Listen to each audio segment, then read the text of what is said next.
For this session, we have among us Dr. Deepak Das Gupta, Distinguished Fellow, TERI, as the chair. Dr. Das Gupta is an international economist with expertise in climate change, finance, agriculture, and macroeconomic policy. He's an expert to UN agencies, World Bank, and other national and international financial institutions, research networks, and clean technology companies. He is also a member of the advisory board on climate at the Imperial College Business School. He was a former founding board member of the Green Climate Fund. He is also the former principal economic advisor to the Ministry of Finance, Government of India. There, he also established and headed the Climate Change Finance Unit at the Ministry of Finance. Sir, we are honored to have you. On our panel for this session, we have Ms. Sumila Guliani, Program Leader, Infrastructure and Sustainable Development, India.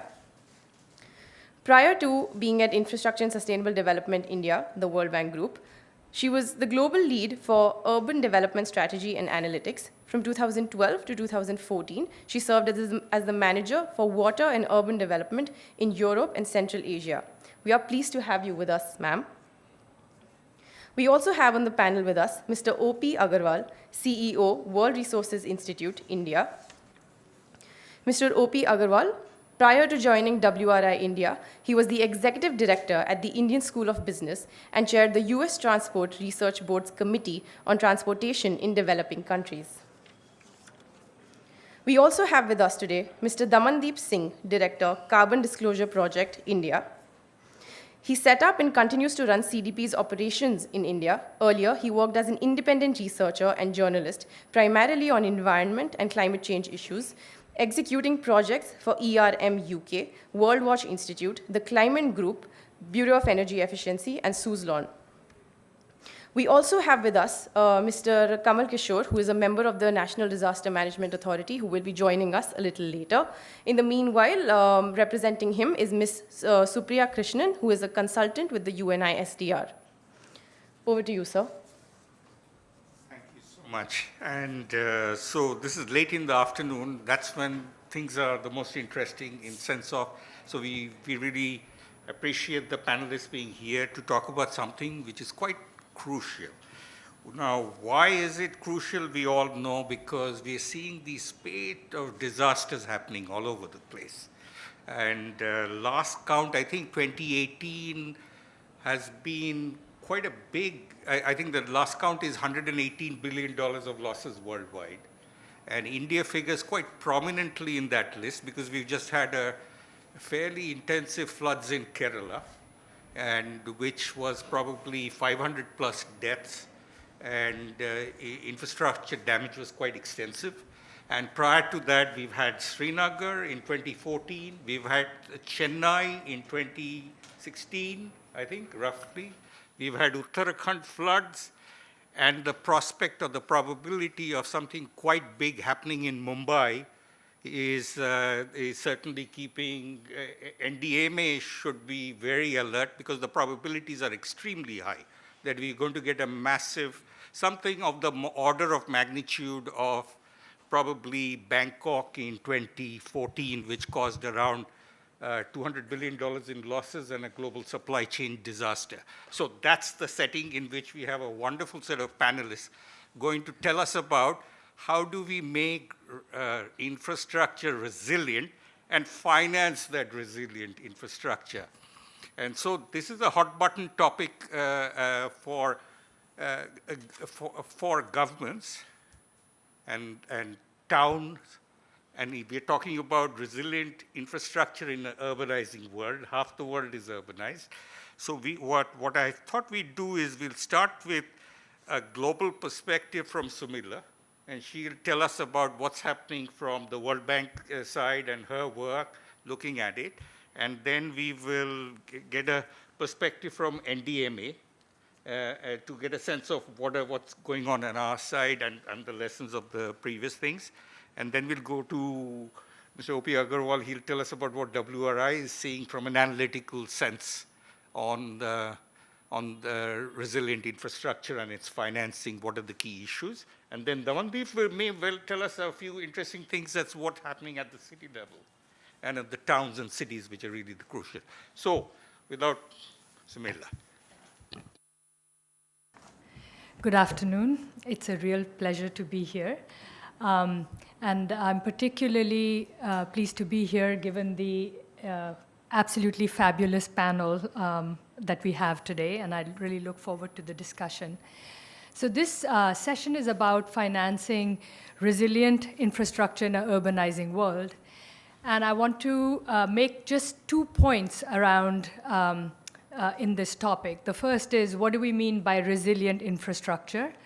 And then how do we deliver and finance it? So those are the 2 key pieces of this short talk or presentation that I have. And the starting assumption is, I think, in the topic itself, that resilient infrastructure must be more expensive, because otherwise, why would we have a session on financing resilient infrastructure? We would just have a session on financing infrastructure. So that said, what I'm going to start with is how do we set thresholds for what we call infrastructure access and resilient infrastructure access? So I'm going to present to you a framework that helps define this a little bit. Right here, we have a polygon. It's an infrastructure polygon. And it has electricity, water, toilets, different kinds of infrastructure and services. And each plot in there represents the percentage of households that have access to that service. I'm illustrating it with data from 14,000 household survey in Kenya, but that's just incidental. The country doesn't matter. I'm trying to explain the framework.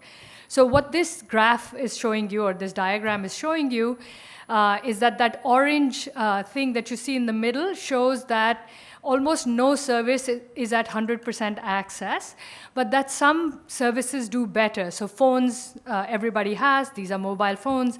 Electricity is not bad. Water is at 58%, but it's much lower when you talk about access roads to the house, garbage collection, street lights. And this is, when I say this is infrastructure coverage and it's nominal, by that I mean the definition is it exists.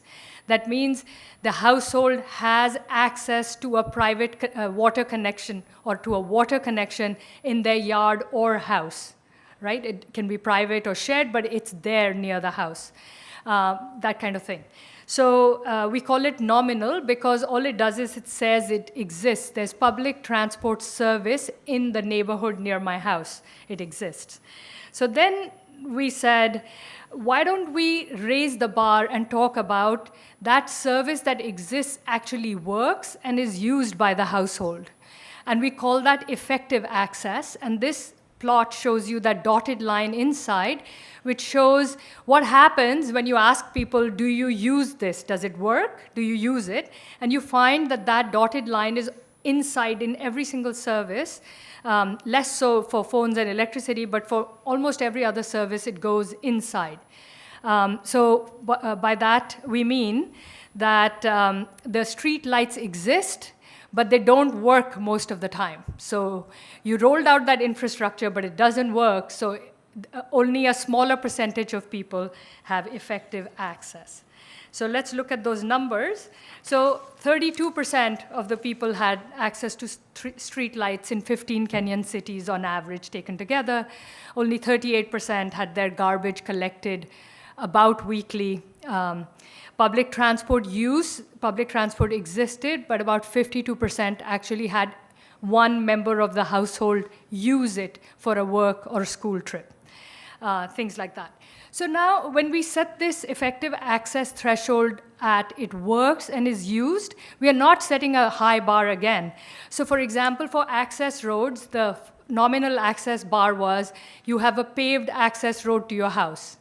And for effective access, it was just that it is in decent condition in the dry season, right? They didn't even say in rains, forget floods in Kerala, right? So you see that effective access is lower at times by 30 percentage points than nominal access.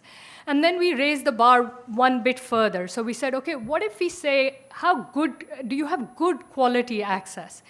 And we had data only for 5 services. That's why we've reduced it to a polygon. And we said, okay, let's see who has 24/7 access to electricity and water in these cities. And that shaded polygon in the center is the net result, much smaller. Sewage disposal. So you have toilets and the pit. It doesn't have to be sewerage. It can be septic tank or a sewer, but that it's emptied with a truck as opposed to manually. So that's high quality access. And as you can see, it shrinks even further. So what we're trying to say here is that this set of frameworks and this idea of nominal access, effective access, and quality adjust access tells you how you define that parameter, tells you whether you have an infrastructure service or an infrastructure asset that is actually working. And then we can talk about whether it'll be resilient. Because if it doesn't work in the first place for 70% of the people, keeping it resilient for the last 30% helps, but anyway, 70% don't use it. So that's what we mean by, and when you change that metric, you say we're going to go for 24/7 water, and we're going to make it resilient to a 100-year flood, that's an entirely different price point than saying what Odisha is saying today, which is that we want to, what they're calling it, saturate our towns with water and water supply. By that we mean we will make piped water available to 100% of our urban population, but we will deliver service 2 hours a day, 1 hour in the morning and 1 hour in the evening. That has a different cost structure than if you were going for 24/7. So what this kind of framework does, it tells you, gives you a framework for deciding where to invest and what you're going to prioritize. So it's asking you which sector, if you have $100 or a single dollar, which sector would you put it in? And in that sector, are you going to use it to expand coverage or nominal access? Are you going to invest it in achieving effective access or resilient access? So these are all decisions that you need to make because the basket of money that's available at the national level, at the state level, and the city level is limited every single year, right? So these arrows are just showing you that the gap from the original nominal service to effective service in electricity fell dramatically by about 30 percentage points, for example. So with that framework, I want to move to the next point that comes in infrastructure investment and thinking about where to put your resilient infrastructure by asking the question, who has effective access? And I'll keep this brief. In this particular polygon, we tried to disaggregate the poor households in this sample from the non-poor. So the solid line on the outside is non-poor households, and the dotted line is poor households. So poor households would, as one would expect, had lower access. Now, it's very sad that we say one would expect because these are some basic services and you should be aiming for universal access. Then the next thing we did was we looked at access by settlement type, formal versus informal settlements, or slums versus the rest of the city. And the orange line, again, is the formal city, and the dotted line is the informal city, the slums.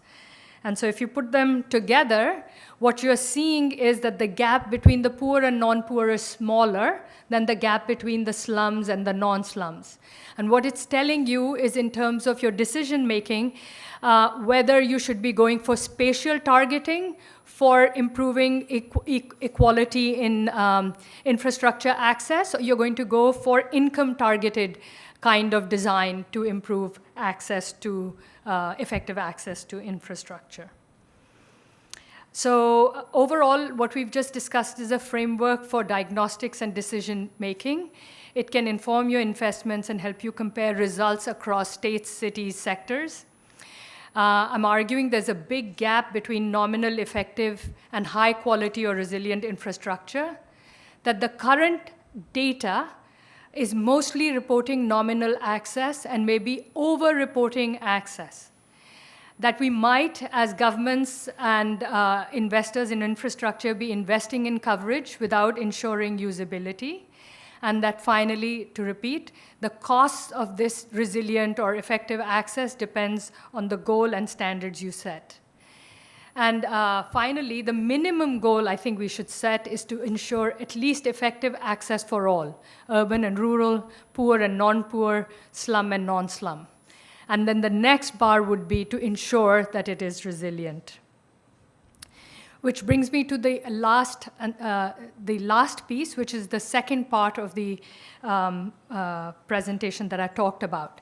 So once we've decided we want effective and resilient infrastructure access, and we've set the goals, how do we go about delivering it and financing it, which was the main topic of this panel today.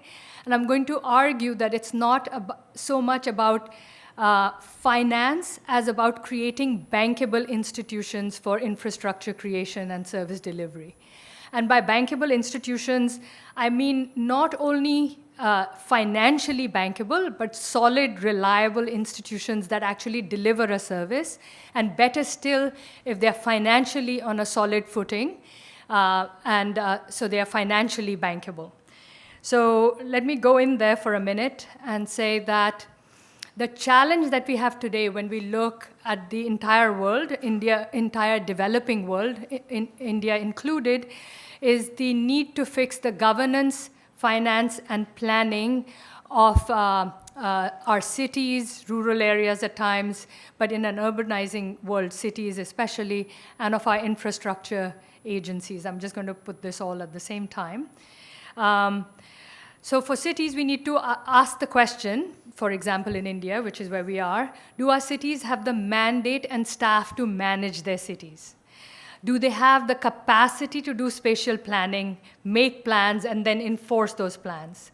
In terms of their current financing, do they have reliable transfers and underpinning their budgets? Do they have own source revenues? Are they solvent? And actually, for far too many cities in the developing world, the answer is no, no, and no, across all three of them.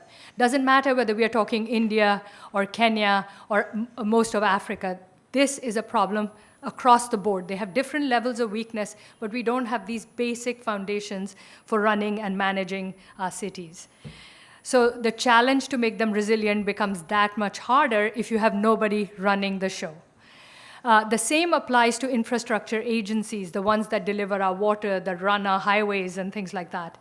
Whoever our service providers are. What is their structure? What are their incentives? Do they have professional staff? Do they have some kind of way of keeping their finances in a robust manner? And then we'll talk about bringing additional finance. So if those are the challenges, what can or should be done?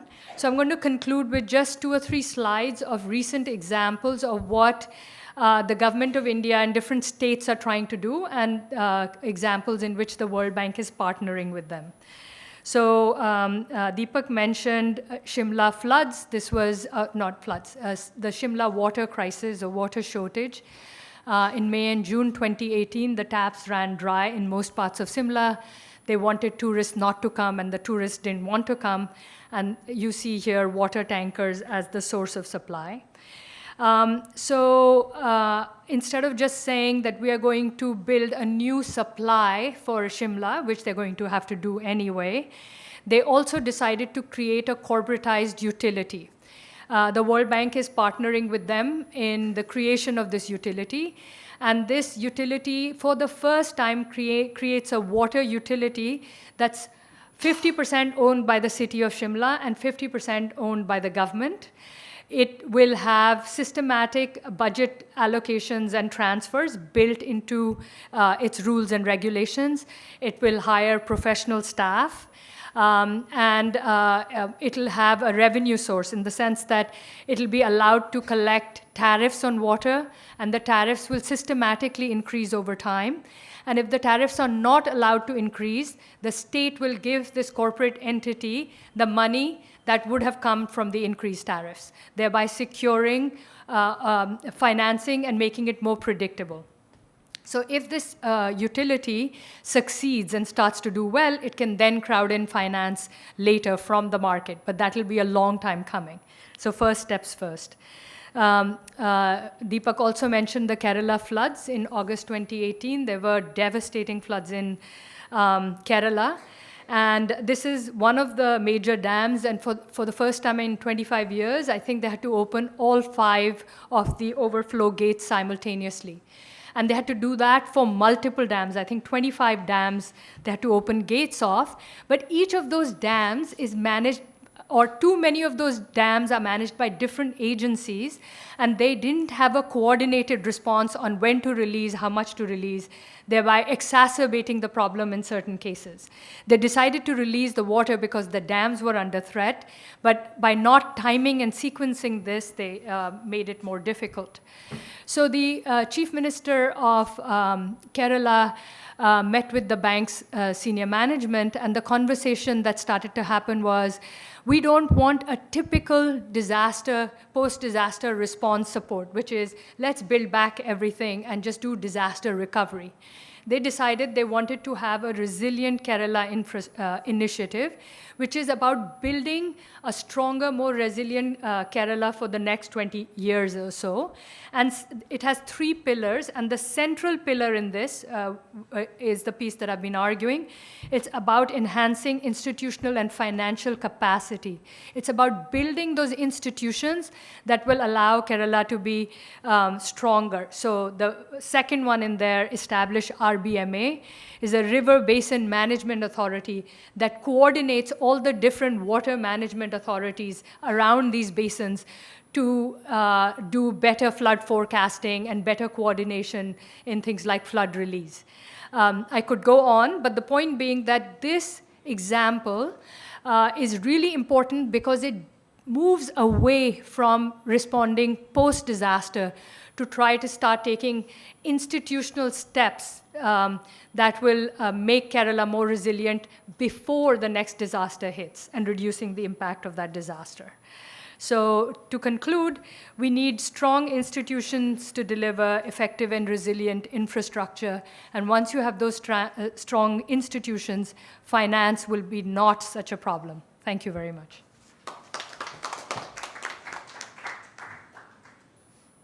So thanks, Sumila. She started, what I can sense, she's starting a number of debates on several fronts, and which are all very interesting. And we should be having a great conversation after this event is, in a sense, formally over, because she's asking, the first question she's asking is, when we talk about resilient infrastructure, whose resilient infrastructure are we talking about? And if we stay in the city of Delhi, and we know what happens down here, there's one type of infrastructure surrounding us, and there's another type that surrounds in the far-off landscape of Delhi, so it's about politics at that point. It's really about politics. So thank you for making us aware of that. But then I think it became much more evident that resilient infrastructure needs to deal with that question of access and reliability on a general sense, so that it's no longer once in 100 years though. The problem is that events that we thought were once in 100 years is now becoming once in 10 years. So the Shimla and the Kerala things are going to, so there's this Rocky Mountain Institute and others who've been thinking about this problem of what is it that disasters do?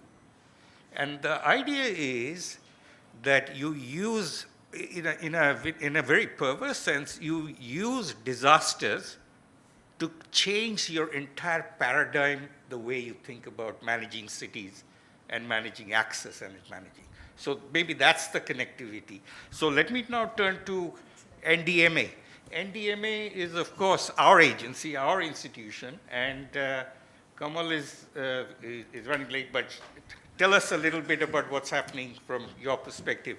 I should say, I used to do a project in Bihar once, and we were doing Bihar development, and then the floods happened. And then there was, and I was at the bank at that time, and the problem with our operations was we are reconstruction. We don't do disaster management is not something. And at that point, so I said, how can an agency such as the bank, which is engaged with Bihar, not do disaster, just because it's a disaster management, not be able to engage? And so anyway, to cut a short story, the long story short is, we managed to procure 10 boats. We actually flew it, we financed it out of Washington, brought the 10 boats, and we delivered the 10 boats to NDMA. And I hope it's still doing service down there. Thank you. Good evening to the panel and the audience. Thank you very much for having me here. I'm representing Mr. Kamal Kishore, who works with the National Disaster Management Authority. I work under him on an initiative which is expected to be called the Coalition for Disaster Resilient Infrastructure.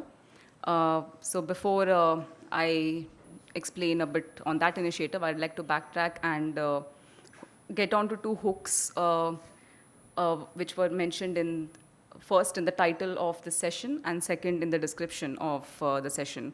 So we are looking at financing resilient infrastructure in an urbanizing world. So urbanizing is one important word.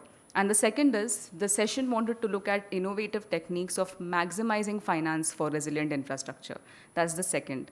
So if we look at the first word, urbanizing, and I'd like to summarize it in, let's say, 3 main points about why we need to think about it in a larger sense. So point number 1 about urbanization is that before we look at the larger projections of how many trillions we have to spend on infrastructure globally and in India, we need to be able to take a bigger view of what is driving this kind of projection or expectation of building this amount of infrastructure. That's number 1.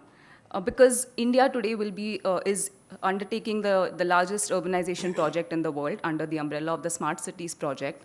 76% of those cities fall under what we can call high risk or high risk of hazards, either high risk of floods or high risk of earthquakes or cyclonic winds, or all 3 of them in a lot of cases. So that being point number 1, and it becomes difficult to understand how disaster management is any different from having this discussion about how to make the development of these cities resilient. Number 2 is the issue of mainstreaming risk in any kind of development. And for that to happen, as Sumila ma'am quite appropriately mentioned, our notions of resilience, of adequacy, are in a sense not very clear, at least for the case of India.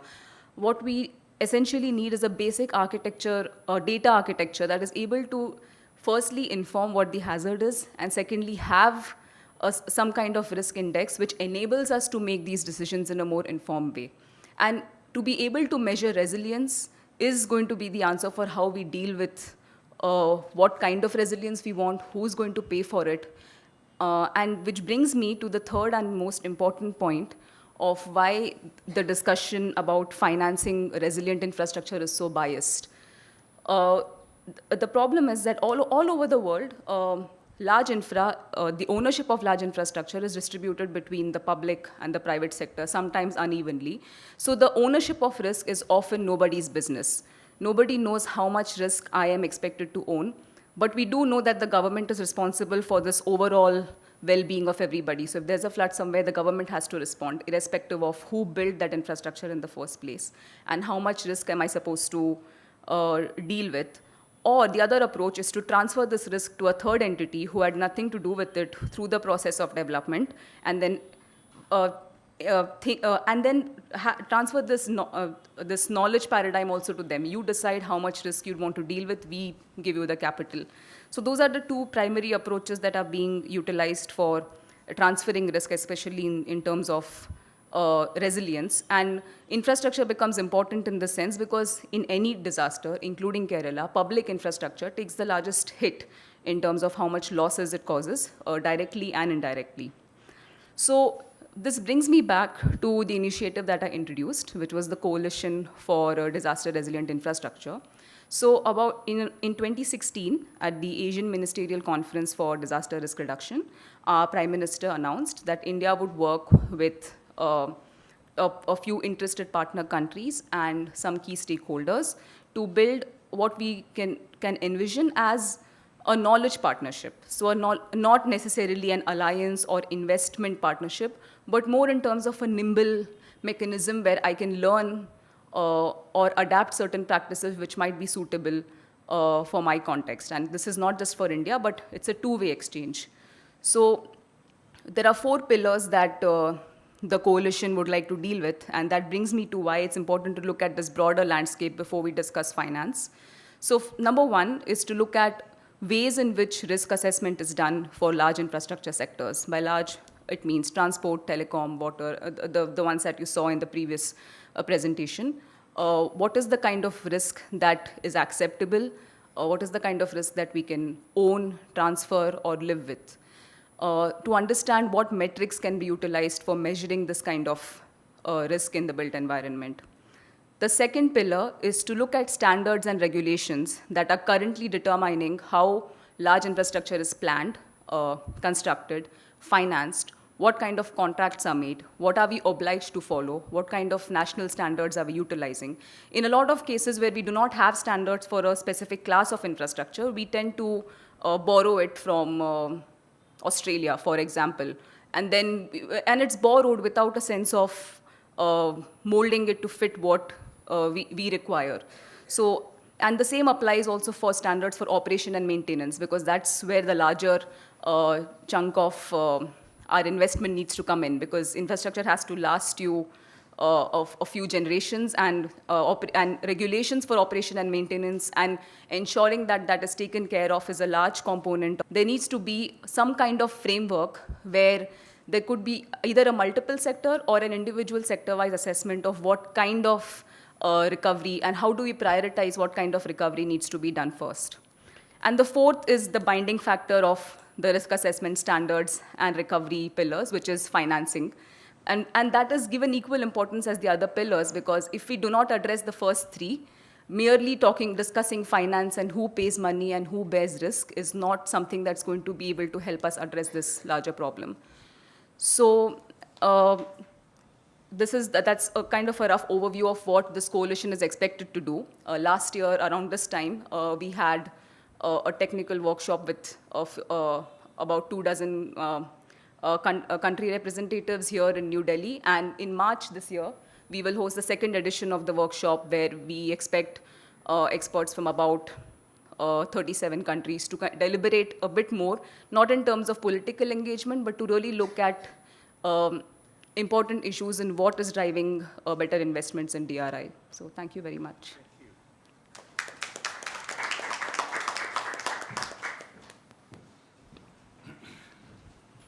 Supriya, thank you so much for that.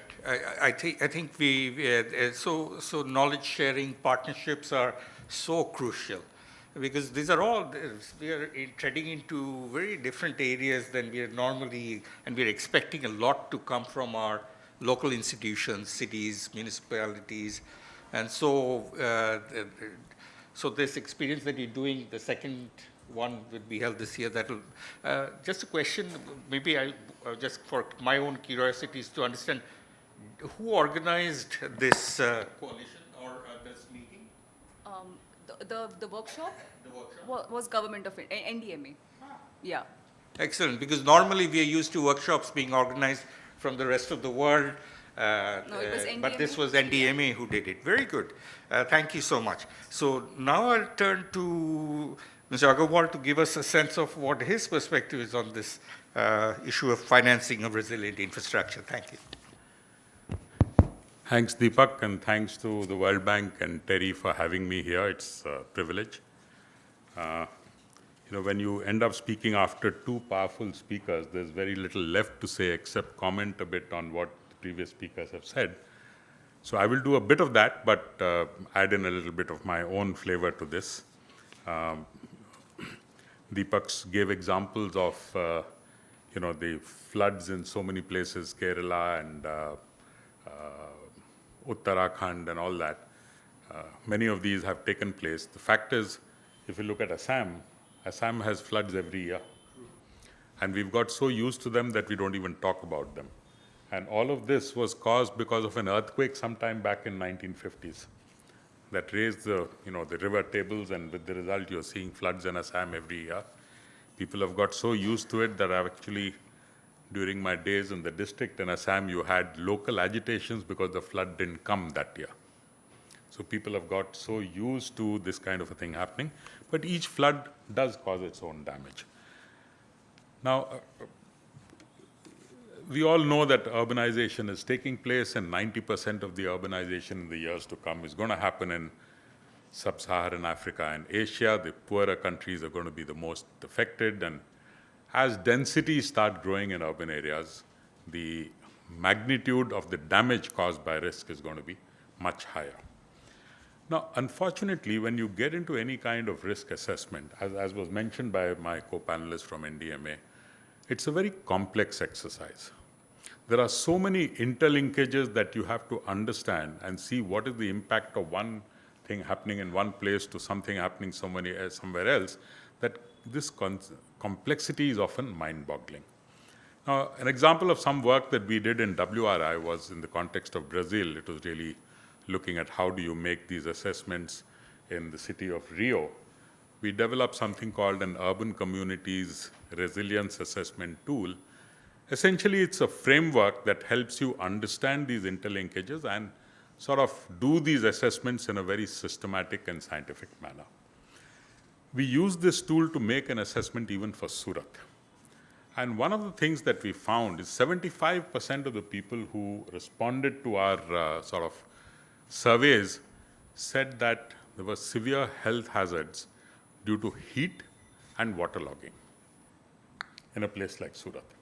So when this discussion happened in the community, the kind of resilience measures that were being talked about was increasing the extent of urban vegetation, increasing green cover, or creating green belts around heat-emitting locations like industrial units. Things like restricting the use of heat-conducting materials in buildings. So these are the kinds of things that came out through local discussions.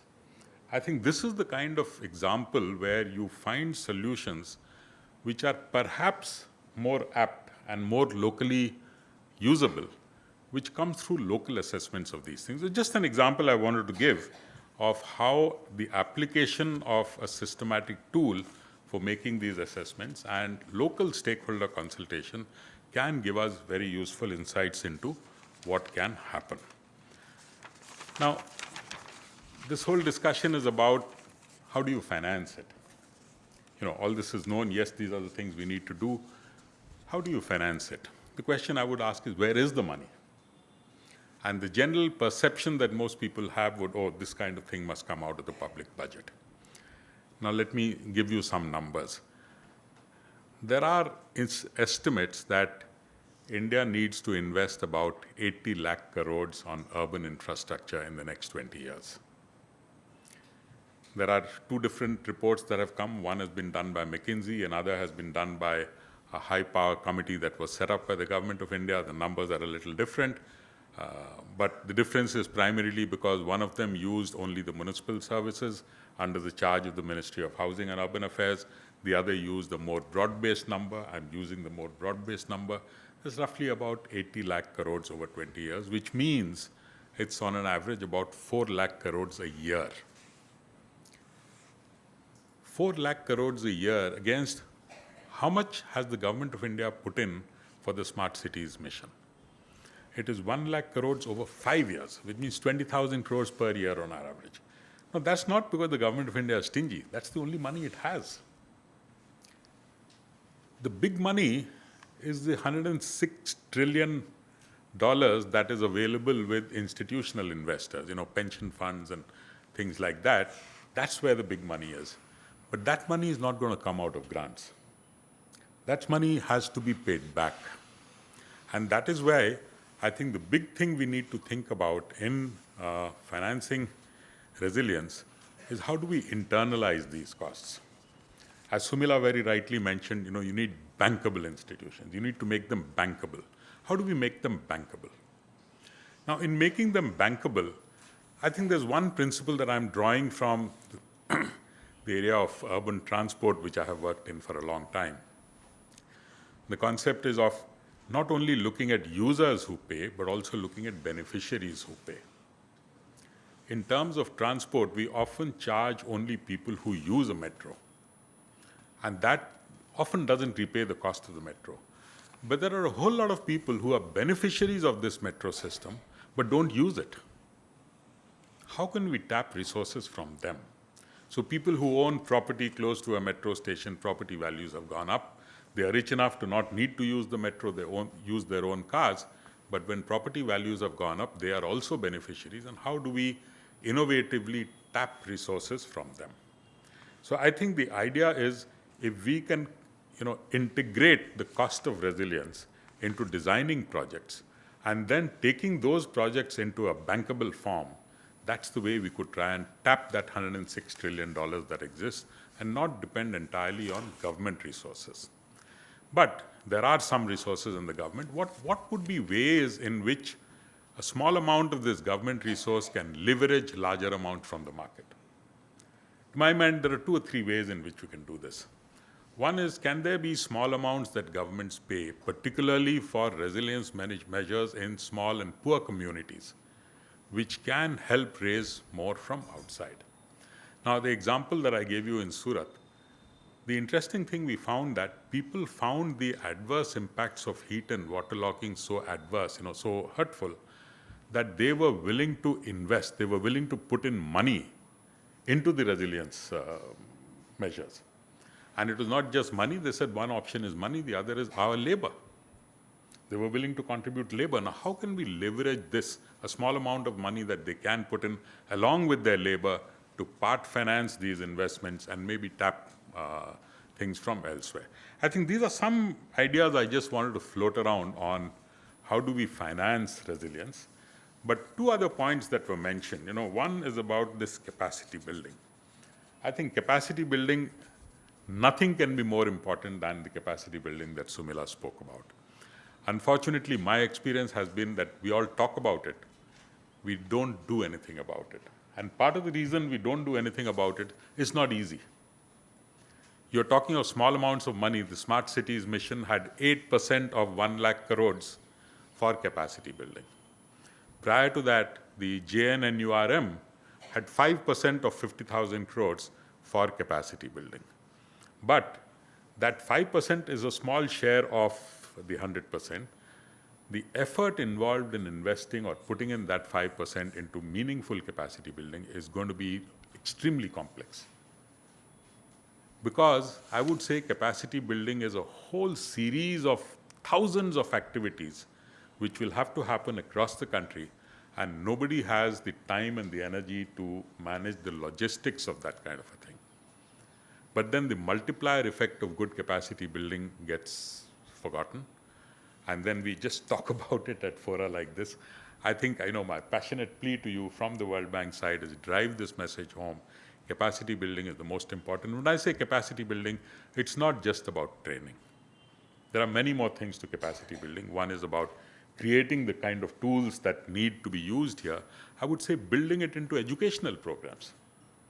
Can we review curricula in our professional planning institutes and other infrastructure engineering institutes and build the idea of resilience and these kind of capacities into the curricula of those programs?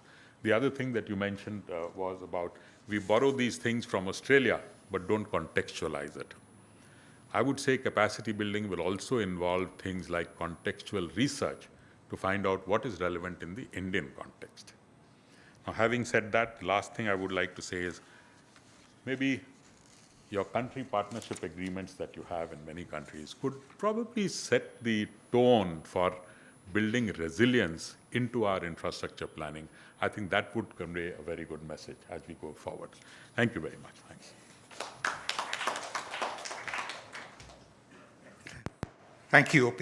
I think, there's a story emerging, and in the question and answer session, we'll have a chance to come back and revisit some of the crucial points we've made. I mean, the part about community engagement is so critically overlooked at times, and especially along with that, in a sense, we're talking about local democracy.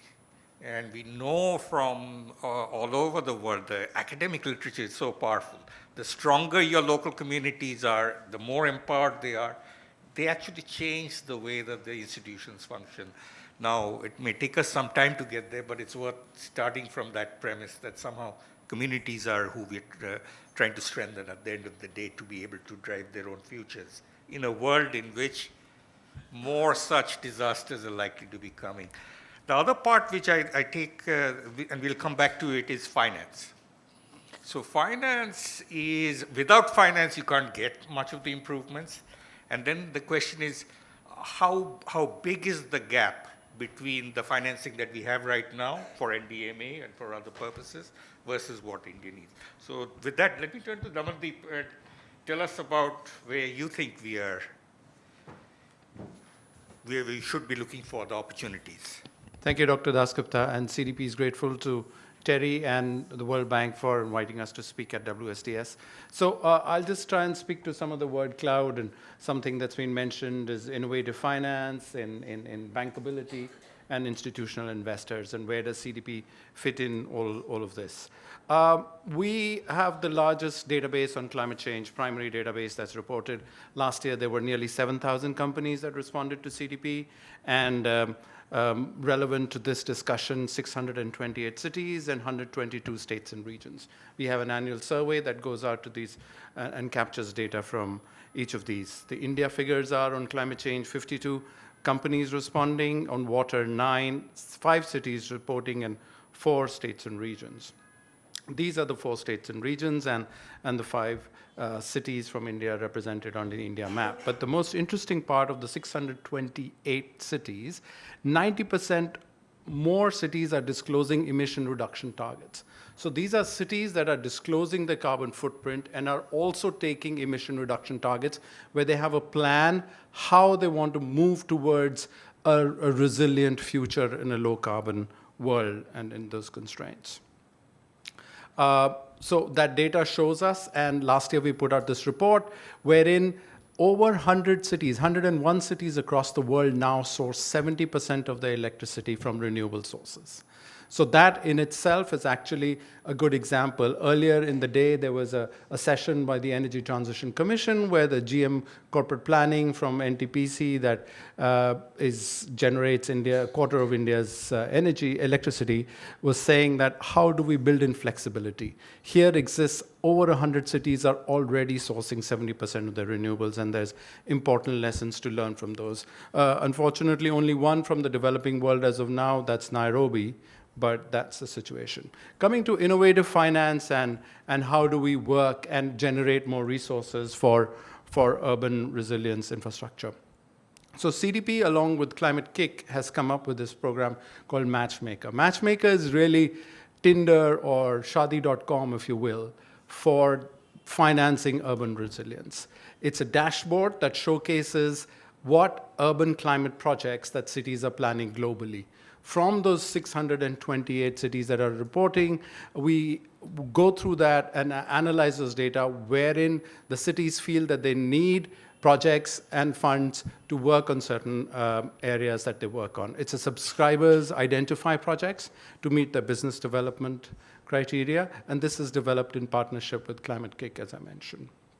The mission is to ensure that cities have sufficient access to private capital and services that they need to meet their ambitious goals. How do you help them? How do you make these projects that they say they might want to work on transportation, they might want to work on public lighting, but how do you make it bankable? Where do you go from those? And this advances the implementation of climate resilience infrastructure. This is data from 2017. There were just under 600 cities reporting to CDP at that time. And of those, 362 cities reported that there were projects worth 52 billion. That was an express need by city development authorities that they wanted to do this. So those were then are available on a dashboard to investors, to project developers, to financial market participants and engineering firms to help and work on those. These as representation, how many, the maximum was, of course, on energy efficient retrofit for buildings. And then there were a lot more on transportation and waste management and renewable energy, 147. And so these are all represented in a dashboard that financiers can access at any given point of time. And so how it helps us, you identify projects, and there's ESG analysis of climate risks that municipals face, and there are co-branding and marketing opportunities wherein both the cities and the financiers can work along those lines. We already have these big financiers that are subscribers to this dashboard. So there's S&P Global, there's Morgan Stanley, there's HSBC, there's Neighborly, and there's the Oppenheimer funds. We tend to work in a slightly roundabout manner here in India, because here a lot of the cities have actually don't report data, but have expressed a need that they want to work on. For instance, the flavor is EVs. So there is a lot of cities that want to work on electric vehicles and so on. So we're actually right now in consultation with some of the other partners to set up a project preparatory facility that we will help cities come up with bankable projects on EVs. So this is actually the reverse, in wherein cities are expressing that they want to work on EVs, and then you're trying to match those to the investors. Our purpose as CDP is that we will work on that with the project developers, but provided that they go on further and start reporting on their overall climate impact, because our mission is to actually help and mitigate impact on climate as a whole. And under this, we've developed a very innovative and a long-term project with the City of London that's taken a target of being zero carbon by 2050.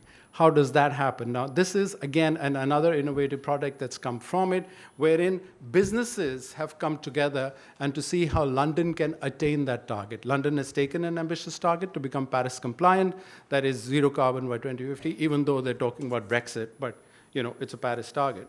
But so creating a leadership group where there are 18 or 13 high-profile companies that have come together. We've set up what are the London-based actions and commitments. There's been a launch last year, and then there's been there is a disclosure associated with that, and we bring together. There's a publication that's come out, and then there are a series of thematic workshops where they work and report on what's being done. There's a mechanism to track and measure impact, and the actions are adjusted accordingly, and this is scaled up. The next phases, depending on how it works, is to bring it to other cities, share best practices, how we work. And we have a team that works with the Mayor of London and with the B team, C40 cities, and we mean business. So these are some of the products that we are coming together and working and providing finance to the cities, as well as benchmarking and learning from each of those. Last year, CDP went in for an extensive, what we call a reimagining process, and how do we do that? And if you look at our logo, just below the logo, our tagline was changed to Disclosure, Insight, and Action, which is DIA. We believe it's the next stage from CIA, and so on. So I thank you for your attention. Thank you so much. I think between the four speakers, we've got edges of what we think the topic wanted us to answer. So you've got four very different perspectives on the same platform or issue, broader issue. So this is the stage in the evening when I'll give you a chance to ask any questions that you wish to. In the event that you want me to do that, then I'll do that. So let me pause and say if anybody has any burning questions that they wish to ask any of the panelists. Yes, please. If you can identify yourself, that would be great, but that's okay if you can't. And who you want to ask the question?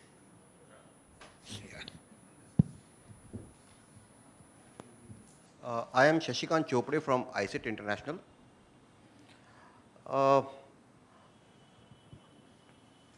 I thank all the presenters for driving home the point that institutional reforms and capacity building is very much required. And as Agarwalji said, capacity not just in form of training, but looking beyond it. So I was just jotting down points, and I thought any of the panelists who is appropriate to respond might want to respond to the issues I flagged. You know, when we are talking about financing infrastructure, money is there, as you also said, Gulani madam. Money is there, but you know, the bankable institutions we need to create. But for that, you know, the barriers as you know, I see, are related to, you know, do we have standards for tolerable risk resilient designs? No. Do we have risk sharing, you know, contract templates in place between private and public, you know, sector? Do we have adequate cost recovery structures, institutional structures? Like, for example, water supply, if it is supplied, then, you know, the tariff and also the recovery, you know, it's all political issue. And the most important, the NDMA representative, you know, I also agree to that, is, you know, financing O&M, which is the least priority right now of, you know, government. O&M usually goes into, you know, non-plan expenditure, and which receives very less budget allocation. Given this, you know, environment, and you know, we see, you know, there are these gaps, institutional capacity gaps in the, you know, government setup. And also given that, you know, government is the key stakeholder to push all this. Though finances will come from, you know, outside the government, but the instruments, the enabling environment needs to be there. So, you know, how do we begin with? You know, there are this plethora of issues. World Bank does finance, but it does it in a small pocket and demonstrates it. But if you want to, you know, address this, the trillion gaps, you know, finance, and also infrastructure on the ground, how do we, you know, what do we prioritize first, second, as first two items?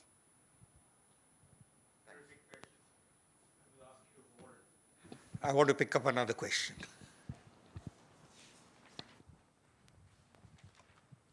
Good afternoon. My name is Olga Shepelyanskaya. I'm founder of Unicity, working on climate resilient cities in Asia. Thank you very much for sharing your very interesting insights. I would like to pick up on the points that were mentioned a little bit, especially I saw it in the Kerala case. I saw that in the solution to build, urban planning was actually placed number one in number one pillar. So I found it very interesting, and I'd like to go a little bit in this direction. And this is the reason why.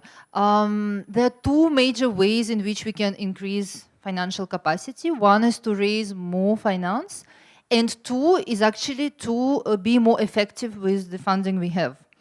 And here, I believe urban planning actually plays a critical role.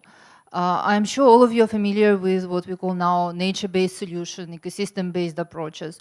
And we at Unicity did quite an extensive research on Asia-Pacific, and we found out a number of very successful examples where cities are able to leverage on their natural ecosystems to actually achieve something even more long-term and more sustainable than when you use engineering solutions to try and address the same thing. And yet, I feel this point is still very weak on the international development agenda.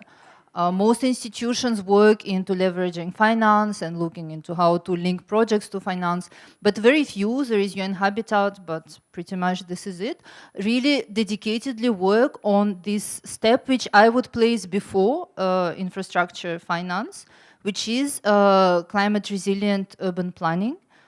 Which actually can help us reduce the need for finance. And then put the finance we really need into those areas where finance is really needed and cannot be avoided. So could you please, maybe Ms. Sumila and also other panel members, comment a little bit on how possibly we can leverage more on planning tools? So I think these two questions by themselves are giving us, I would just like us, I'll turn to each of the panelists to respond to these two. These two questions are slightly different from each other. One is asking the hard-nosed questions about institutions, are we even there in terms of basics about setting the standards, setting the parameters of risk sharing, and et cetera. So there's a huge gap there between where Shashikaran thinks that the cities are and the policy box that we need to clarify. So that's one. Urban planning is, of course, a very special part of that. It's a tool that allows kind of to respond. But beyond these two, I would like you all to also think about political economy. I think in a setting such, in the complex setting of deciding, and that's what Junaid at the beginning of the morning when he started us on this thing, he says, you know, we understand the mechanics and the technical nature of the problems. We very rarely deal with the politics of how we get where we are to where we need to be. So tell us a little bit as you expand on Shashikant's questions about, there's this huge gap in government policy settings with respect to all aspects of city management or town management and urban planning, and then the politics of effect. So I'll start with you, Sumila, because you got us into this. Thank you for that excellent set of questions. Well, let's start with the urban planning question because we can go upwards from there. So you're absolutely right that you can do certain basic things that reduce the risk in the first place, right? So what would be a way to reduce risk? It would be to, say, identify the high hazard areas of a particular city or a location and make it a no-build zone, right? So for example, we have a program that works on coastal zones, and for the first time, they scientifically figured out what that no-build line should look like along the coast of India instead of just having a standard thing which says 500 meters. Because 500 meters may be too much or too little depending on the kind of impact or weather and climate risks that you have in that particular location. But a lot of plans will have things like no-build zones, but the enforcement doesn't exist. So one of that, the political economy piece is that if you don't, everybody knows that it needs to be enforced, but it is not enforced in exchange for rent payments, right? It's not like you just go and build wherever you want. You have to pay somebody off to build in a no-build zone, right? And then, and it happens everywhere. So Delhi's story is a very interesting one, but I won't go there. So, to make that urban planning piece work, what you need is a functioning city government with a functional city planning department. A functional city government needs to have the mandate to manage its city, plan the infrastructure investments, and do all of what is needed. But right now, say in India, all of that infrastructure planning is happening at the state level. The roads department plans separately from the water department plans separately. And then they will come and decide which 3 cities they're going to work in this year, which 3 cities next year, and things like that. So unless you start having a conversation about how your cities are managed, you can't really create planning capacity either, right? So those questions are connected. So that's how the urban planning question is connected to your capacity and city governance question. But then it's also connected to the political economy question, whether it is how your cities are managed, how your water is delivered, whether your transport entities are independent or subsidiary, whether they are allowed to raise the tariff for the fare, whether they are connected to the person who allows them to raise the property tax around the station. Those pieces need to fit. So the Simla example was to say, this is the first step towards creating an entity that may or may not work, but you are at least acknowledging that water supply needs to be treated as a professional job that requires investment in assets, professional engineers, an O&M system, operations and management system, and some kind of revenue system that marries grants and transfers on a systematic basis from the city to some kind of revenue raising efforts at the local level, right? And so it tries to do that, but at least the Indian experience is littered with failed experiments. So we are not terribly excited. We're excited that it's a step in the right direction, but there are numerous ways it can fail, not because it's hard to do, but because of the political economy. So Deepak asked, and I think Junaid said it this morning, what are the ways in which we shift the political economy? And I think that's up to us as citizens of different countries and how we demand services from our government, or what we demand from them. If you're going to demand giveaways, like just give me free rice or subsidized rice, you'll get free rice. But if you say, no, I want world-class water and world-class electricity, and I understand that I, as a non-poor citizen, am willing to pay for it, and you can subsidize the poor person, it's a different conversation. So I think our leadership, political leadership, needs to, at the state level, at the national level, starts to looking each at what it is that I can do as the chief minister of my state, as the prime minister of my country, as the minister of transport, or whatever it is, that starts shifting the problem definition as one of lack of money to one of lack of institutions that will deliver something, right? Deliver a service, and hopefully deliver a service that is resilient, prevent building from happening in disaster-prone zones, instead of coming in to clean up and spend billions of dollars in retrofitting something where a stitch in time could have saved 9. A small amount of money done right ex ante would have cost you far less, as you correctly said. So I'll stop there.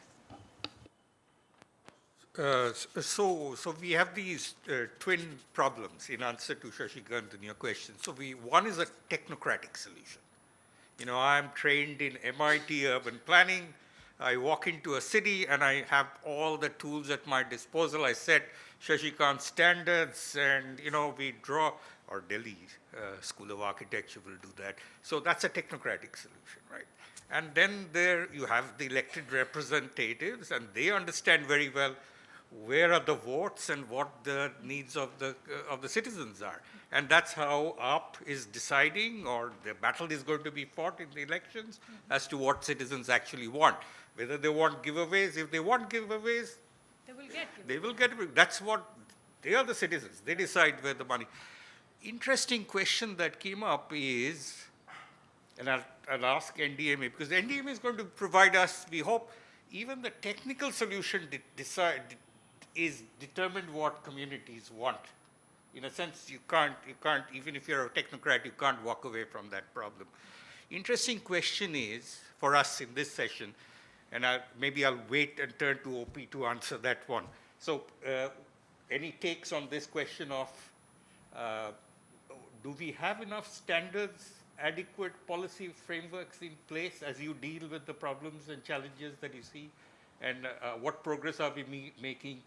So we have done a lot of initiatives in India to try and set standards in the smart cities, and before that in the urban development. There was, you know, basic financial accounting standards have been introduced across, and that's a start.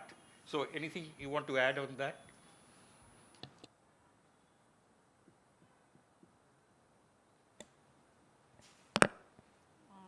Thank you. Hello? Yeah. So, I'll actually follow up a little bit with what Madam Guliani said regarding a city must have a functional authority to firstly start thinking of these processes and acknowledge that they are indeed services that are required. So that as India urbanizes, one of the problems that we face even before setting up municipal authorities is that we have a concept of census towns, which have to be notified by the government before an authority can even be formulated. And currently we have about, I think that not currently, maybe the last census, we have about 6,000 such towns which are at the peripheries or are upcoming or so on and so forth. Until and unless they are notified by a statutory body, they do not have even the legal mandate to start providing these very basic services of water, sanitation, power, so on and so forth. So the question of who's going to do what is going to precede the question of firstly whether they are even legally mandated to start taking their own decisions. And 6,000 is not a small number by any yardstick. So that's number one.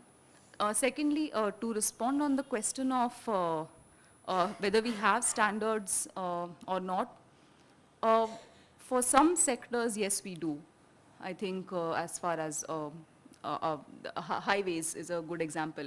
Sectors that have been around for the last 100 years, I think we've made and borrowed enough standards to know that they have to be made, and And in the way that they are written, they're also actually fairly robust.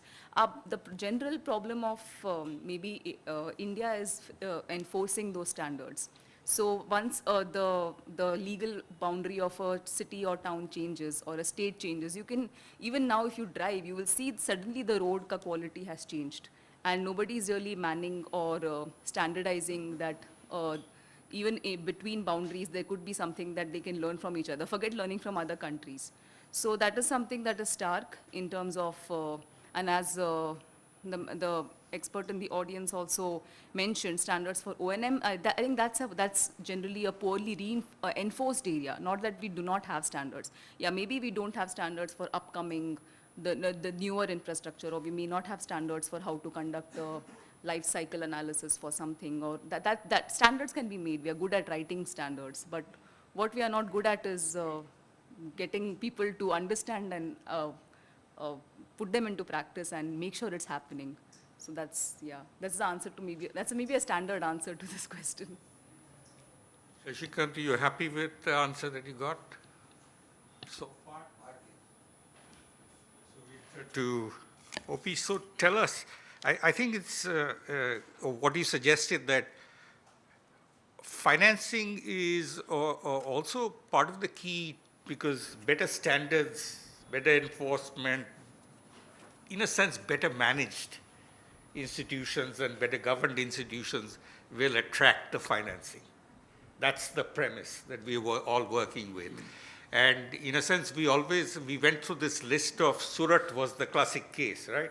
It went through this. It was at one point of time worst managed city, or at least was in the lowest down there. And it went through a series of improvements over time till the floods actually happened. And that devastated and set it back. But still, it's Ahmedabad, you can see, some of the Gujarat towns, you can see a better managed, better governed cities having an impact. Gurgaon went the other way. In a sense, it was an unplanned, no standards in the beginning, private sector developed city, and even today, we are struggling with the sewage and sanitation and waste management there. So what's your sense? Do we have a clear path for the future? And we are trying to improve our city governance structures across the board. It's becoming much tighter. Would you agree? How do the Noida and the Gurgaon fare among each other?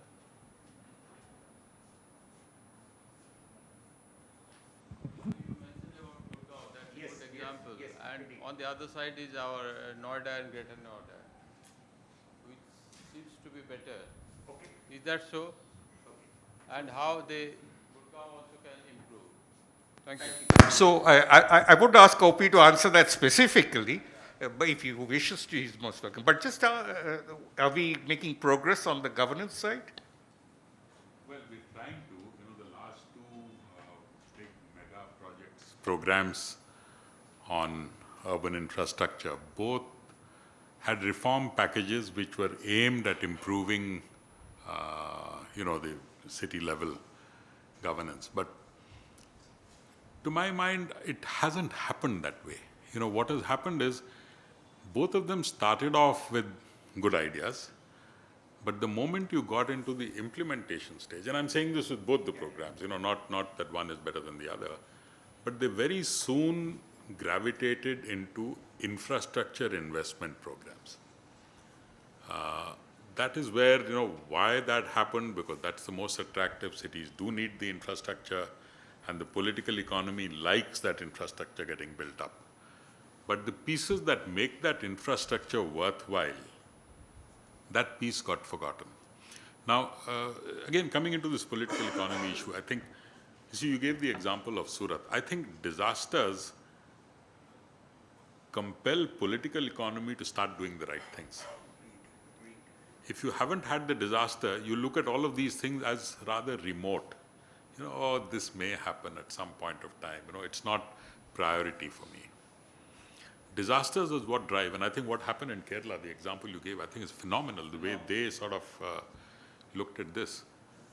So to my mind, the key thing that needs to happen is this institutional capacity getting built up. Now today, again, you look at political economy, we may say a lot about the local level entities, having the empowerment, now let's face it, this is going to be a very hard task because there are political issues where state levels do not want city levels to become powerful and take away authority from them. That's really the barrier. So some discussion that I have seen happening is around, well, the 74th Amendment left it to the states to transfer powers. Can we come up with an amendment that will require these powers to be transferred before any kind of funding can be given? Now, I don't know how far this will at all go, if it does go even into the form of an amendment bill. But, what we need to think about is, given this reality, what is the alternative we can think of, at least till that happens? In the Smart Cities mission, they did try to think of, city-level SPVs. But city-level SPVs, you need a lot of nurturing, you need a lot of, explaining to them how you are a city-level SPV, but if you don't take into account the local political leadership into your system, you probably won't be able to go too far. And I think that's the problem that's happened in many of the city-level SPVs. Let me finish. If I finish, you can then respond, right? Whatever. So this is, that's why I say, when you said if there were two things to be done first, what is the first thing that you would want to do? I feel very passionately that unless you build capacities to even understand the discussions taking place, believe me, I've spent 30 years working in the government on the other side. I used to attend events here, even as a senior official in one of the state governments, attend discussions here. And then I used to go back thinking, all right, these are good things to say. Who the hell is going to do it? Is that capacity exist in the government or in the local administration? Who's going to do it? So are we realistic, or are we just talking knowing that it won't happen there? Let me leave it at that. Okay, yeah, you asked the question. I want to know that in some of the cities of India where there is no infrastructure, then who can create the infrastructure in those cities? Okay, so this, Yeah, you mentioned this. See, sadly, a lot of this is today happening at the state level. The state level is supposed to do it. And I have always argued, like even in the World Bank, we look at urban as a sector. I say urban is not a sector. Urban is a space. Within the space, different sectors have to fit in. So today what is happening is the space is the city, but the city is a space. State governments are sectorally fragmented. So each sectoral department has its own plans, its own programs. They go and implement their own programs. At the city level, there is no one who's able to integrate them and say, you do your road here, you do your school here, you do your hospital here. That kind of integration doesn't happen at the city level. And that's why you need that capacity at the city level. okay, so the census towns problem is a real serious problem. We all know it. So every time, if you come into India or anywhere else, actually, if you go in Africa, you see the same thing. The definitions of the municipality limits are like 10 years behind, 15 years behind, because as you fly in, if you're coming in on a late night, you can see the night lights picture of what North India is. It stretches, the urbanization rate is way beyond what we are measuring at the census. So we are operating actually with data which is about 10 years old. So it's not a surprise that therefore planning for financing of resilient infrastructure, in a sense we are trying to catch up with. Shimla should never have had this problem, but it unfortunately has, because Shimla as a town and a city has grown way beyond what their own municipal limits were measuring. So that's adding to the pressures of the thing. Kerala is, of course, the whole state is urbanized, that's why, or nearly one of the highest. So part of the problem of these disasters, or it could be an opportunity for these more frequent, and that's clear. There's evidence that there's more frequent events happening once in 100 years is coming to once in 10 years. As these happen, I think it's a wake-up call for all of us, and in a sense that we have to come up with a different mechanism to manage it. And Kerala, from what I hear, when you presented that slide, is actually a terrific story. If they can actually implement that, and so implementation becomes the key. and then that implementation turns to the, so I'll ask Damanti for a slightly different take on the same question of where are we on standard setting and things. I was curious to know that only 5 cities out of India applied or went to your program out of 628 globally. Now, India's population share in the world is slightly larger than 5 out of 628. I don't know how many in China. So tell us about, that's a curious one. Why are we limiting ourselves in being able to reach out? Why 5 cities and that too? You know the cities. So the five cities are actually all in opposition ruled states. So that'll probably give you a flavor of what. I tried for several years and I gave up in trying to get Delhi and Bombay to respond and so on. But the position of the government of India is that data will only be shared at the national level through the NatCom mechanism. So the cities are not encouraged to supply data because, one doesn't know why. One can only speculate, but I don't want to go there right now. So the issue is, and that is a real impediment to getting projects for the cities. Because, no matter how many jamborees and Vibrant Gujarat and Invest MP and, Invest West Bengal that you have, you can have all those MOUs that are signed and so on. But the investor, when he has funds and he's looking for projects, he wants it on a dashboard in his format right there. If you can say, look, we are going to do this and we're going to make you a plan. And, right now the flavor of the month, and as I mentioned, everybody wants to do, and those are coming to priorities, is EVs. All the cities want to do EV projects. What one hears is right now in this country, there are 50 metro projects going on across different parts of the country. Do we really need those? Have those cities planned for the future? I mean, of course, metro public transport is a good thing. But is the race to get a metro, a vain project by politicians just to have a shiny silver train running through their district? When they come to Delhi, they see that. That comes to the political economy issue that you raised, Dr. Dasgupta. So it's really what we're driving at is cities prioritize, if they have a plan, long-term future, and they say, look, in 2030, 2040, this is where we want to be. This is what we want the city to look at. Then you see how you want to build infrastructure. Then hopefully that becomes a more long-term and gives you some kind of shield from the current political dispensation as well as bureaucratic, arbitrary behavior. So that is the whole process wherein if you have a long-term view, you can say, this is where you're going. Okay, this is what this government did. Let's build upon it and work on those. So, thank you. Question? Good evening, and thank you for the informative discussion we are having. I am Kaushik Ghosh. I am Assistant Professor at the Urban Management Center, Administrative Training Institute, Government of West Bengal. My question is, in a system like ours, in our country, where the center has the guidelines and the money, and the state has the power, and the cities have the problems. So what could be a way forward? Like Mr. Singh was saying about a 5-city thing, 5-city figure, and then we have one Shimla and a Kerala that woke up after a disaster. And so what could be a way forward, an institutionalized way forward? Thank you. Interesting question. You wanted to answer? No, I'm not. Just to mention that, it's very interesting. We're talking about Kerala and the latest disaster. What we forget is Chennai was greater devastation than Kerala, and that has actually happened during the Paris Agreement, and that focused the Paris Agreement guys at that time. So, one disaster, we forget the previous one, but, it's just to point that out.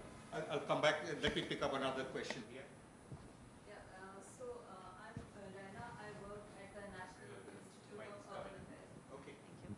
Hi, I'm Rana. I work at the National Institute of Urban Affairs. We have recently set up something what we are calling as the Urban Resilience Unit in partnership with the Rockefeller Foundation 100 Resilient Cities program. And I just wanted to give a quick response to what Dr. O.P. Agrawal was mentioning earlier in terms of capacity building and including resilience as part of the curriculum. So we are right now working with more than 20 planning schools and universities across India. And during our interactions, what we have found that actually none of the universities or planning schools have a focused, module or component on resilience, but informally now, because there are a lot of faculty members and researchers which are, working around resilience, this is in some way being addressed. So what we are trying to do in these 20 universities and schools is to formalize that integration within the planning curriculum, and we have some interesting experiences and activities. So maybe, later sometime, if anybody is interested, we can discuss on that. Thank you. Thank you. That's really helpful to know. The question of where is the money and who has the power? It's an interesting question. One could argue that the money is actually in the cities because of land values. And the inability to capture land values accurately, that's what OP was guiding us. So the center doesn't have the money. I mean, it is running one of the largest deficits. States don't have the money. They're running large deficits, can't even, where the land is, would you agree, OP? Completely. I mean, if you look at China, where are the cities in China getting their money from? It's really precisely from what you're saying, the land which the cities have. The second thing is, look at the city. Are you collecting all your property taxes? Are you even assessing all your property taxes? So I think these are certain gaps that we need to fill in at the city level. And I fully, again reiterate my point that unless you have the right capacities to assess those revenues, collect those revenues, even they will not come to you.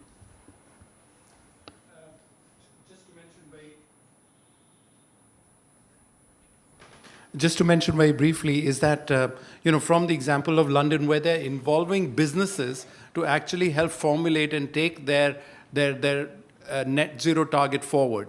So, I mean, Delhi has made some arbitrary start and plans wherein Red Fort has been given to Dalmia Cement and I think Humayun's Tomb to some other company to manage that. So, how do you, those are just heritage projects, but on an overall scale, where cities, where large corporates might have stake in that city from, their businesses being there, their corporate offices being there. For instance, if you recall, and 6 different American cities were bidding to have Amazon's next HQ sited within their areas. So there is a competition that's happening within those. That is going to happen here also. When E&Y or somebody else, big IT firm, wants to set up a big new service center, where do they locate it? Do they look at air and water quality? What are the parameters? What can cities offer them?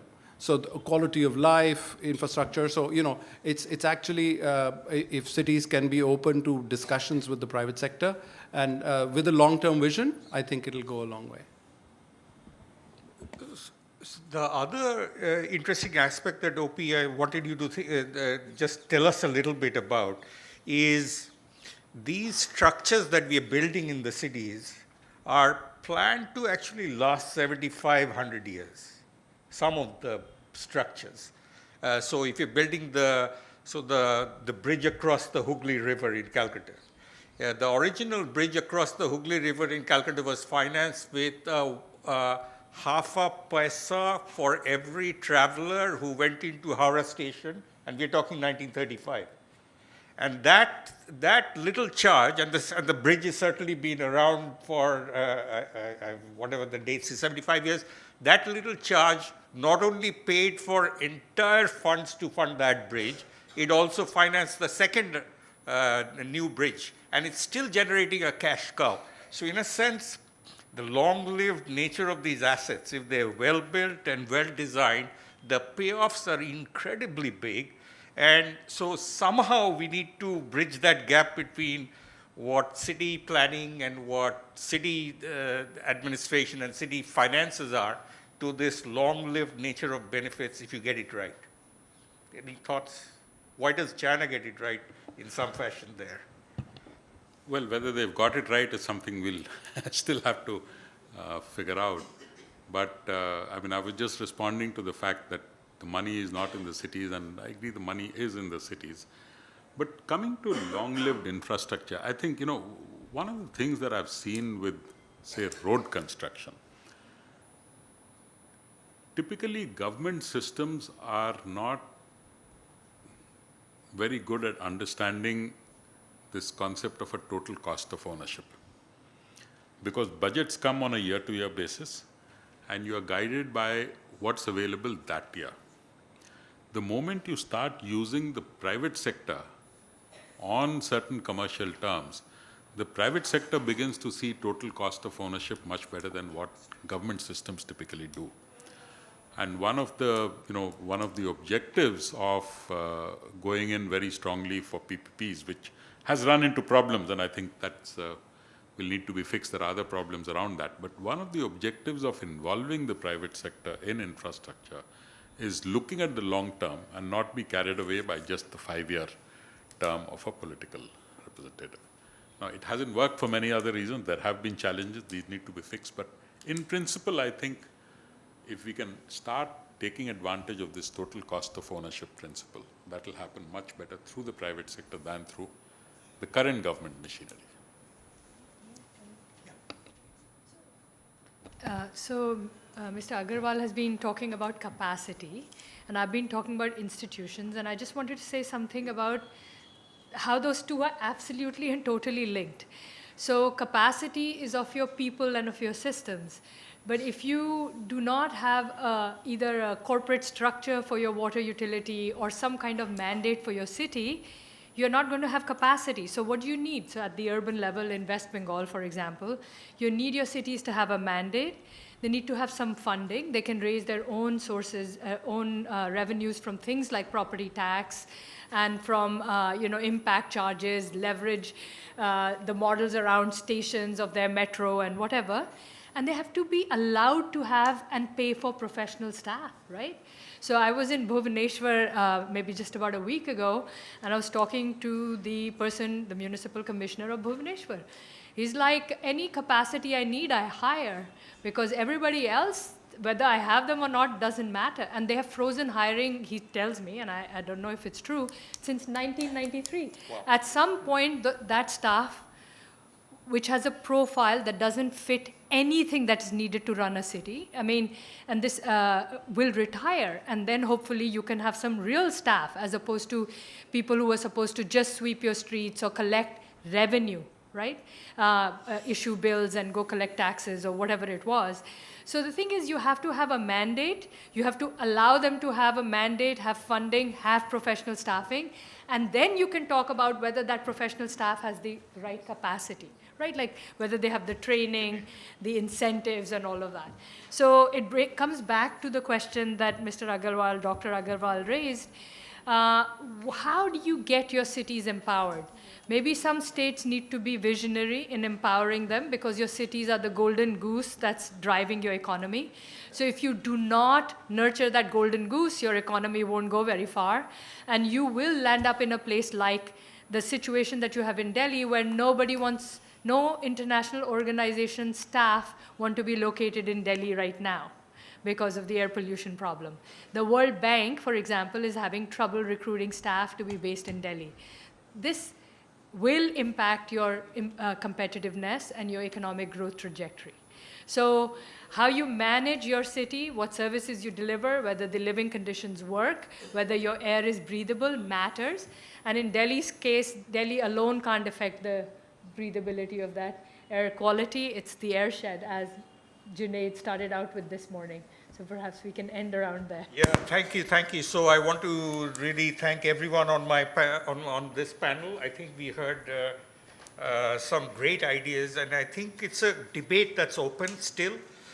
Sometimes we get too worried about the immediate problems and overlook the huge amounts of progress that the cities in India are actually making. I didn't want to end with the thought that somehow even Bhubaneswar or Kolkata or Delhi, these cities have transformed beyond anything. I mean, I grew up in this city, and I can tell you that this city was not what you're seeing today. Neither is Bhubaneswar. I've seen that grow. So yes, we have problems, and I think with NDMA and other institutions in play, I think India knows how to handle its problems. I think we'll eventually get over, we hope, even this air pollution problem, but nevertheless, I think the messages that this panel gave us, improve your accountability, improve your governance, and make it services more citizen-friendly, at the same time improving the technical ability to do the job, the capacity building side, critical and line up with the international networks, but above all, rely on your own knowledge to improve ourselves. So thank you very much to this panel, and we'll close this session at this point of time.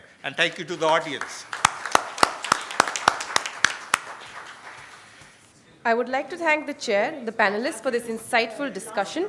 The discussion well highlighted the need for policy, legal, institutional, and fiscal frameworks for resilient infrastructure. We thank you all. Ladies and gentlemen, our first day has been rather enriching in terms of discussions around NDCs. We had the privilege of listening to Mr. Junaid Kamal Ahmed and Mr. R.R. Rashmi, highlighting India's path of success and the role of the World Bank in supporting developing nations to overcome various challenges and barriers on their NDC paths. The 3 technical sessions which followed were highly intriguing, highlighting the need for ambitious action on the part of countries while laying out challenges of finance and technology that developing countries like India face. The World Bank's support as a collaborator to the WSDS has been crucial. Today we have with us Mr. Neeraj Prasad, Manager, Climate Change Practice, the World Bank Institute. At the bank, Mr. Prasad has supported and led environment sector operations in South Asia and East Asia and Pacific regions. As regional coordinator for carbon finance, he developed the regional carbon portfolio, which has remained the largest in the bank since 2005. May I now request Mr. Prasad to kindly deliver the closing address. Good evening, ladies and gentlemen. This is going to be the shortest vote of thanks of all time. But I do have to say a few things. I was hoping, and the World Bank Institute has been dead for about 5 years, so I moved on a little from there. But I was hoping that we will be able to start a process by which we from the World Bank show up for a collaboration, the partnership which has been eluding all of us in various conversations today. So the idea was, and I believe that it's been quite successful, because we from the bank group, in fact, because IFC was also present here, I hope have been able to contribute to the technical sort of progress on all fronts. Let me, on a personal note, say that the morning started, of course, with the Honorable Vice President coming up with his absolutely fascinating combinations of, how did he put it, nature, culture, look after your nature and your culture, and you're looking after your future. I mean, the man can sort of come up with great quotations. And then I went into a sort of, into a complete tail dive, because first Junaid came and started with a song by a great Assamese singer, somebody that those of us who worked on that part of the world have had the privilege of listening to. Then there was a case study on Manipur. Not something that I would typically see when I was working the sort of space many years ago. And then to end with someone like O.P. Agarwal on the panel, who's a cadre from the old system, I really didn't know where to get off on this ride. But I think we've had some fascinating conversations, and it is really important that we thank all of you. We thank Terry for having made this possible for us. I have always been a bit of an opponent of saying we should not just keep showing up at other people's events and try and squeeze in a place for ourselves in the agenda. So we just bit the bullet and asked that we take a whole track. And I would love to receive feedback as to how this went. I've been here all day, and I think that I can go back and sort of report with great satisfaction to the people who handle me at the World Bank that you're in good hands. So once again, thank you very much. It is a great evening coming for you.